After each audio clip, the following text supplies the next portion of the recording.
It was a Tuesday morning, like any other. Across the United States, millions of viewers had settled into their daily rituals with Live with Kelly and Ryan as their familiar, bubbly backdrop.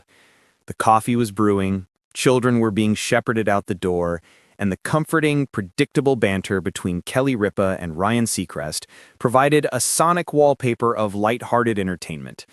The topics were, as usual, breezy. A funny anecdote about Kelly's husband, Mark Consuelos, a gentle tease aimed at Ryan's sartorial choices, a preview of a upcoming celebrity guest. Then the tonal shift. It wasn't announced with a drum roll or a somber musical cue.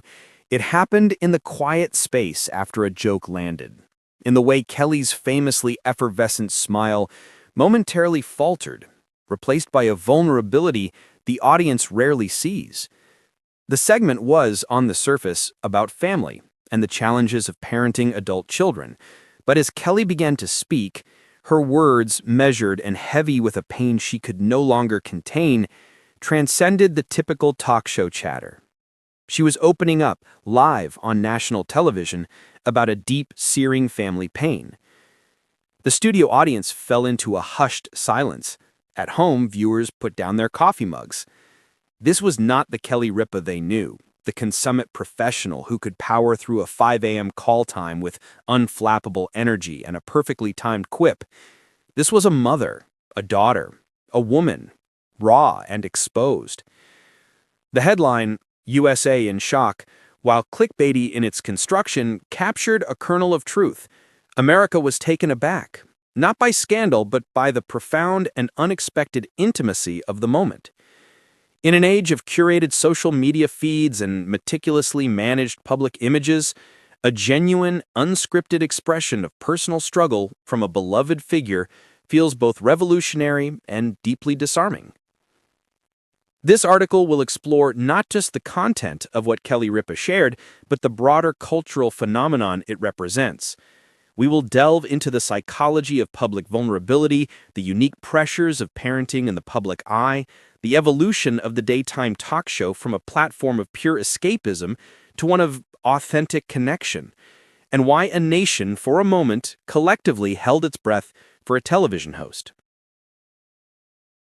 The confession, deconstructing the moment of vulnerability. While the specific details of the family pain Kelly referenced remain respectfully within the private domain of her family, the nature of her confession pointed towards the universal struggles that transcend fame and fortune. She spoke not of a singular, catastrophic event, but of the slow, gnawing ache of familial strain, the kind that simmers beneath the surface of holiday photos and smiling social media posts. The language of pain. Her words were carefully chosen, avoiding sensationalism. She used phrases like, "It's been a challenging season for our family. You raise your children with all the love you have, and then you have to watch them navigate their own paths, and sometimes it's heartbreaking. There are things you can't fix as a parent, no matter how much you want to. It's a pain that sits with you, first thing in the morning and last thing at night." This wasn't a detailed airing of dirty laundry. It was an emotional weather report. She described the climate of her heartache without detailing the specific storm. This nuance is crucial. It allowed the audience to project their own experiences onto her framework, fostering a powerful sense of empathy. Every parent who has watched a child struggle with mental health, relationship issues, or the simple, painful process of becoming an independent adult felt a jolt of recognition. Every person who has experienced a rift with a sibling or a parent understood the subtext. Ryan Seacrest's role. The empathetic anchor. The power of the moment was magnified by Ryan Seacrest's reaction. As a co-host, his role is often that of the straight man, the facilitator, the master of ceremonies. In this instance, he became a master of empathy. He didn't try to lighten the mood with a joke or quickly pivot to a lighter topic. Instead, he listened. He maintained gentle eye contact, his own expression softening into one of sincere concern. He offered quiet, validating responses like, "That's really tough," and We're all sending you and your family so much love. This dynamic was essential. It created a safe container for Kelly's vulnerability. Ryan's unwavering support signaled to the audience that this was a sacred space, a moment to be taken seriously.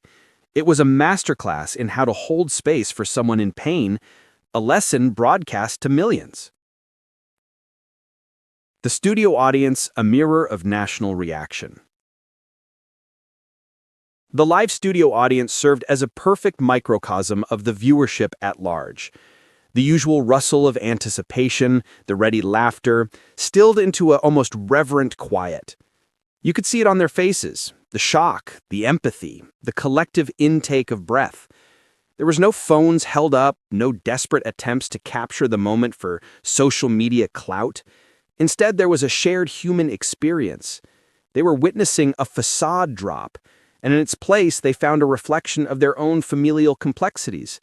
The distance between the star on the stage and the person in the seat evaporated. In that moment, Kelly Ripa was not a celebrity. She was a peer, sharing a burden that felt universally human. The anatomy of a shocked nation. Why this resonated so deeply? The phrase USA in shock is a staple of tabloid journalism, but its application here, while hyperbolic, points to a deeper cultural truth. Why did this particular confession strike such a powerful chord? 1. The disruption of the perfect family narrative. For decades, Kelly Ripa and Mark Consuelos have been Hollywood's golden couple. Their love story, beginning on the set of All My Children, has been the stuff of fairy tales. They appear deeply in love, professionally successful, and are the parents of 3 accomplished and attractive children: Michael, Lola, and Joaquin. Their social media presence, while often humorous and self-deprecating, paints a picture of a tight-knit, thriving, and enviable family unit. Kelly's confession forcibly disrupted this narrative. It revealed the cracks in the facade, reminding the public that no family, regardless of its wealth status or apparent perfection, is immune to pain. This is a profoundly important and comforting revelation.